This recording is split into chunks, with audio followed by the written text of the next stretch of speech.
You are listening to Tech Talks, a podcast by the Technology Education Collaborative. TEC is an Arizona nonprofit that empowers people with useful information about the extraordinary technology they use each and every day. Today, we're sitting down with Laura Ellington, a lifelong systems engineer. You may recognize the name if you've looked at the Tech blog, where we actually did an interview with her, and she talked about what it was like to be an engineer in the 70s when it was cool and sort of new things were coming out. And it was such a popular blog that we decided to sit down and ask her a couple more questions and just kind of get to know Laura a little bit more. Hi, Laura. Thank you for talking with me today. How are you doing? We're doing pretty good. All right, so I just got a couple of questions here for you, and then we can take it where it goes. Sound good? Sounds great. All right. So first of all, just tell us a little bit about yourself. Tell us about your work history and your background. My work history started, as an engineer, it started while I was still in college. And I've always applied the principles of the systems engineering training that I have, no matter which industry I'm in. So your description is correct. I am a lifelong systems engineer. And what got you interested in that? Why did you decide to study it? Systems engineering, it was sort of I'm going to stay in engineering. What classes did I like? Let's go with that. And so what drew you to it, though? Like, why do you like it? It makes sense. There's not these random formulas that you have to figure as at least as a student. There's not these random formulas you have to work with, and you're going, I don't know if I have a right answer or not. Fair enough. You like the logic, the solidity of it, the kind of definiteness of it. Mm-hmm. That's pretty common around engineers. So, given the time period that this was, were there a lot of other women in your classes, or was that a unique thing? In the 80s, no. There weren't a lot of other engineers. Typically, I would be maybe 3 in a class of 30. Wow. And do you think that impacted your work, or do you think it impacted your learning, or no? During high school, I'd already been in classes where I was one of, in that case, 32. Okay. So to me, it was no big deal. I'd already been there. Okay. That's kind of what we hear. So that is something that I want to ask you about, like kind of coming up and having a career during that time period. So there's a lot of talk, especially recently, and there's just a lot more women in STEM. It's a lot more common than it used to be. There's still some issues. There's definitely some conversations happening, but for the most part, it's not. I don't think it raises as many eyebrows anymore if, there's a woman engineer or computer scientist or, a woman in a STEM field.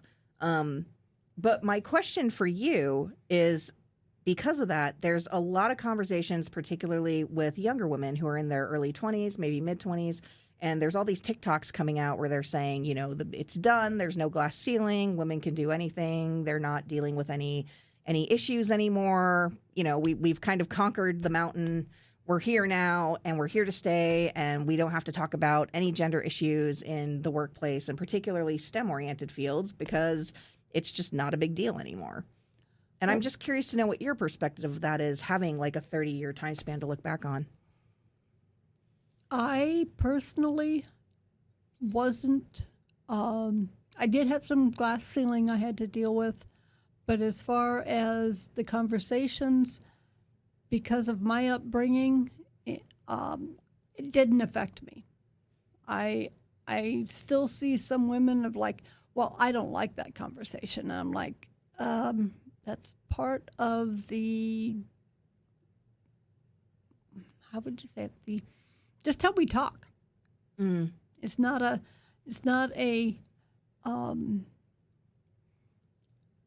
something against you or anybody. It's just the garbage that happens. So like certain comments in the workplace or anything like that, it's just people talking. Yeah. I think that's fair. I think there's a lot of that observation. So given that, do you have any advice? Like, what would your advice be for like a young woman who wants to get into a STEM field or into engineering specifically? Hold on. Don't let people sway you away from it. And why do you think they might be? Like, what do you think would discourage someone from pursuing it? Some people might say, "Oh, that's so difficult. How you'll never make it. You have to know all of the math there is to know." Yeah, there is some math, but then again, there's if you're going into psychology, there's certain theories you have to understand. Sure. Math is just the tool; it's not the end all. That's fair. I did read a statistic that said engineering has one of the highest dropout rates, and it was engineering and I believe electrical engineering are the two of the highest dropout rates because of some of the course requirements and the prereqs that are required. Well, so that sounds to be pretty in keeping with that. yeah. Well, the one thing about electrical engineering was information about electricity or just electrons in general. No one has painted green yet and shown us where it goes. So, yeah, electrical engineering is still that field. Fair enough. I tried it. I memorized it, so I had to get out. Fair enough. So tell me a little bit more about your career. What is something you've done that you're really proud of or that was just really great to work on, or what's some of your best experiences? Challenging the norm. How so? I volunteered, or was, I guess, voluntold, because no one else would do it, to create a quality program for the people who were doing the forward thinking of what technology would be used in 15 to 20 years. And when was this? This was back in the 80s, early 90s. Okay. Some of the fruition of this, basically it's all done now. But those decisions, those white papers, those conferences attended, think tanks,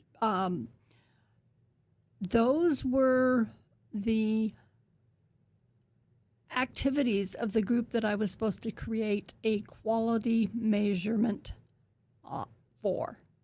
So all of what they did, which wasn't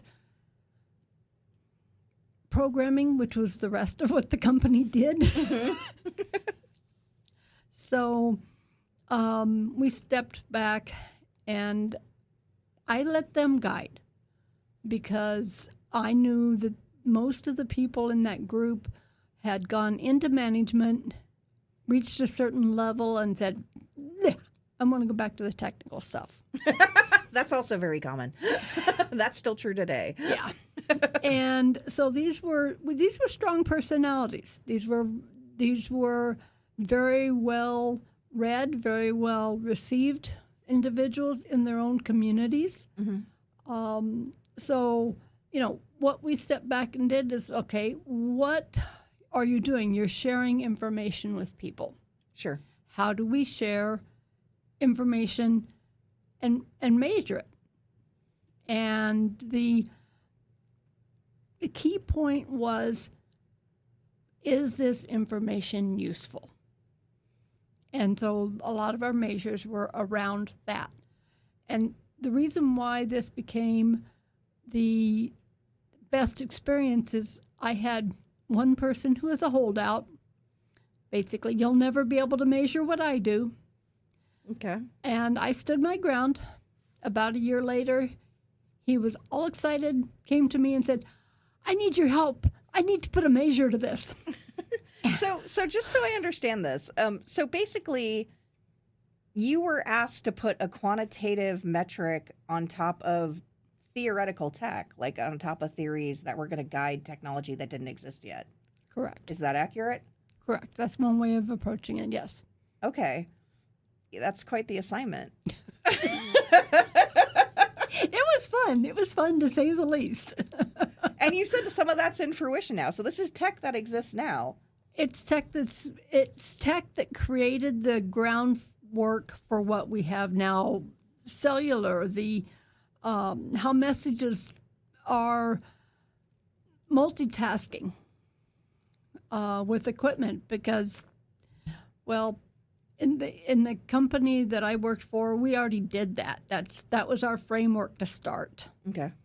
And so we were coming from that viewpoint, and that's, pretty much how it operates now. When you're on your cell phone and you move between tower to tower, the messages that come back and forth, multiple pieces of equipment are involved that you'll never see. Sure. And there are messages flying, handoffs and stuff like this that people working with networks understand. But, how we can do that and how it will happen, well, it came from telecommunications. Sure. That's what it still is. Sure. It just changed, shall we say, morphed into a different form. That must be so cool to be able to look back and know that you were a part of that. Like, I don't know. Do you get excited when someone uses their cell phone? Because I would. I've been using it for so long it doesn't excite me anymore. It's not cool anymore. It's just a natural transition. Now, where it was cool was when it was still in infancy, but then you had to carry this 20-pound battery pack. So this is before even like the brick phone, like the famous brick phone with the static antenna, the first cell phone. This was a brick phone Okay. with a battery pack. This was before you could be away from your battery pack for your phone. So you were actually hooked into a battery pack. Very cool. So it was before you had phones in your car. Okay. The big thing was, I got a phone in my car now. We look back on it and go, yeah, it's that, connection between your phone and what's in the car already. I still think that's pretty cool, though. So you mentioned working in multiple different kind of fields or industries. Like, what have you all done? I mean, we know telecom's one, so okay, fair enough. I've actually gone outside of engineering. Okay. So, some of it's been customer service. Okay. I'm now an educator. Okay. I've been in the education field in one form or another for over 15 years. Wow. Well, I count homeschooling as part of being Teaching an educator. is teaching. It all counts. Yep. If you're imparting knowledge, it counts. Yep. And let's see, what other fields can I give a broad brush to? Call centers, working with the data, so be data analytics. Okay. Pretty much my degree set me up with a lot of knowledge so that I could drop into any field, be it anthropology through zoology, didn't matter. So what was the specific degree that you earned? It was actually a Bachelor of Science in Systems Engineering. Okay. There's a person that, looking back on it, he was one of the founding individuals, well, maybe not founding individuals, but more coalesced the theory when I was at U of A. So, looking back, I'm like, ooh, that was quite an accomplishment. Yeah. I think the strangest class, though, when I was taking my engineering degree, because I'd been in other engineering degrees. I started in ceramic engineering, switched to electrical, and then ended up in systems because, well, that's the classes I liked. Sure. Out of all I'd taken. The strangest class, though, that I had to go back and take was Psychology 101. And I'm like, wait a minute. I've got all this science, all this math, all this theory about how to solve situations, to take care of meeting this goal based upon these requirements and limitations. Psychology? And, it stayed with me for a long time, and then I realized, wait a minute. I have been using that psych class my entire career because I know how to talk to people now. where I'm watching a lot of engineers who've new in the field or been in the field for a long number of years that if they're not in their office, they cannot talk. Sure. They will go back to talking only their technical stuff. Right. I'm like, wait a minute. There's more to life than just your engineering stuff. Yeah. That actually segues nicely into my next question, which I was going to ask you, like, what do you think you've obviously built like a wide array of skill sets, but what do you think the most important skill you have is? Is it that communication piece or something else?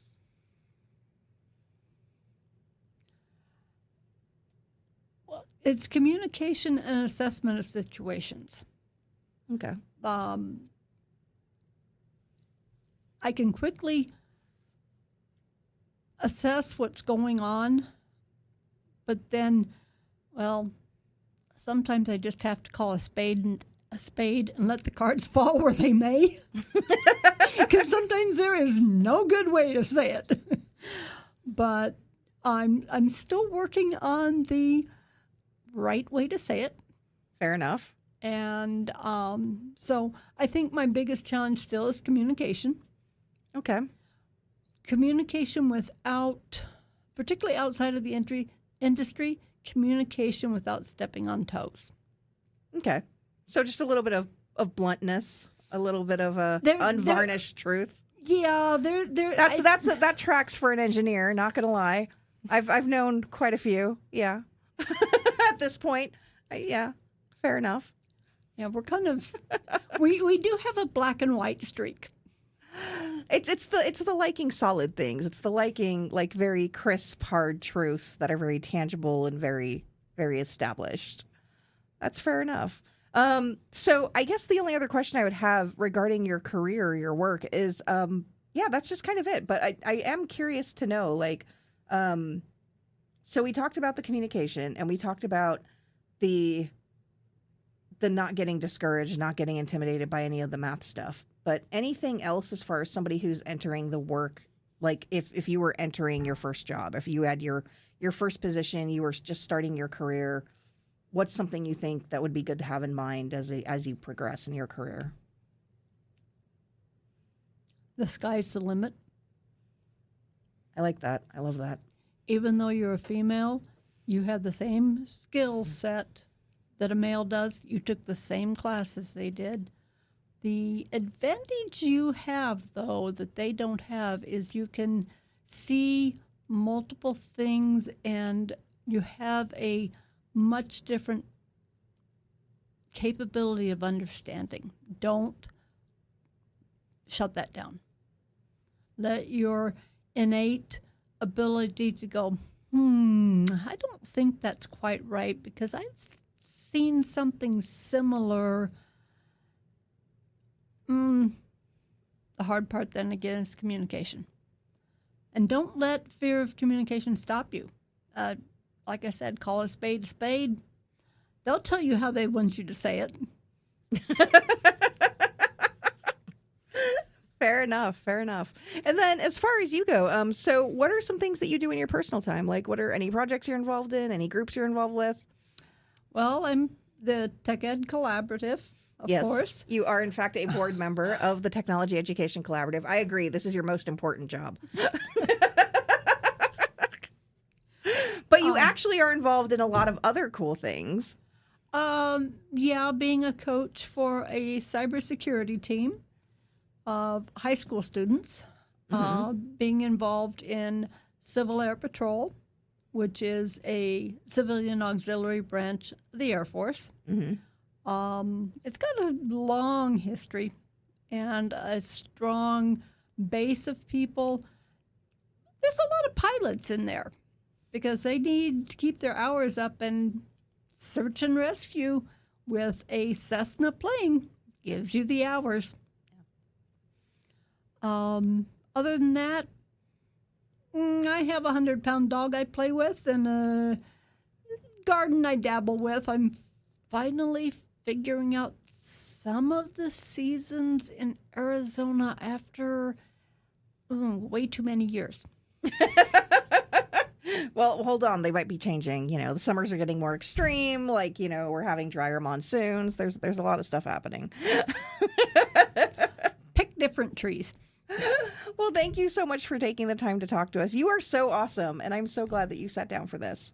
Thank you. I would like to encourage those women who are already in fields where there is a male presence to go ahead and take on the technology, because if you've worked in that industry where there's already a strong male presence, you have the skills that you need to negotiate engineering and technology in general. So I will say, just in certain conversations I've heard, or not heard, but have been a part of, one of the things that I have heard, though, is there's still the women who do feel like there's still pushback, the women who do feel like it's still not as easy to be the only woman in the room in some of these rooms, or on some of these like development teams or product teams.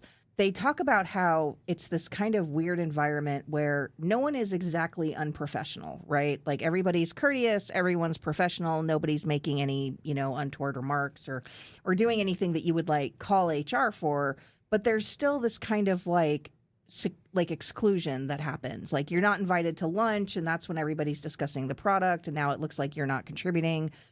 Things like that.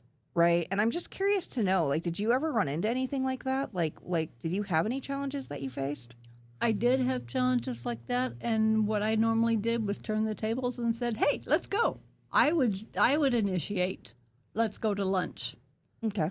I didn't let being excluded keep me out of the loop.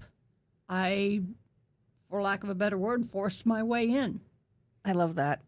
And did that work pretty well? Like, did that usually work out for you? Yeah, it did. Nice. It did because, at a certain point, after one or two times of that, I was included. Sure. Because they knew I didn't want to be left out. And they also had a chance to just talk to you. Well, I mean, assuming if you're working, I think that's where the frustration for a lot of women lies, is that you're working with them. So it's not as though they don't know your skill set, they don't know your abilities, they don't know what you're capable of. And I do think in some of those exclusionary situations, the frustrations that I've heard, which I certainly understand, is that there's no other reason for it. It has nothing to do with your skill set. It has nothing to do with your capability. It's just you're the only woman in the room. And I think that's where the frustration lays for a lot of. And I hear that more in the development and programming world and a little bit in the advanced technology, the quantum research spheres. I've definitely heard that conversation come up a lot. Well, and sometimes it's not so much you as it is the men don't know how to navigate just a platonic situation. Sure. Maybe some of them are married. Sure. Maybe there's that behind them.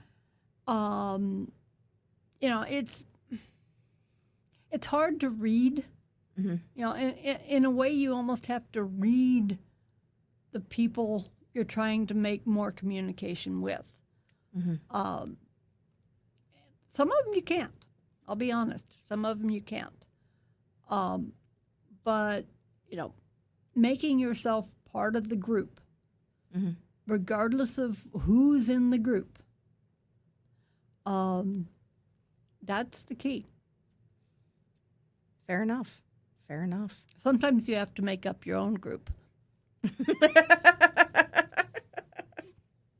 Well, that doesn't surprise me to hear you say. It's definitely one way or another it's happening, right?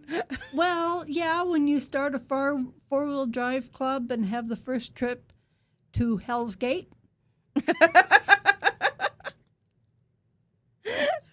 It's an actual location in Arizona. Oh, yeah. Very cool. All right. Well, thank you again so much, Laura. All right. You take care. This episode was recorded at the Advanced Cyber Systems Lab at Gateway Community College. The Advanced Cyber Systems Lab is open every Monday through Thursday from 4 p.m. to 8 p.m.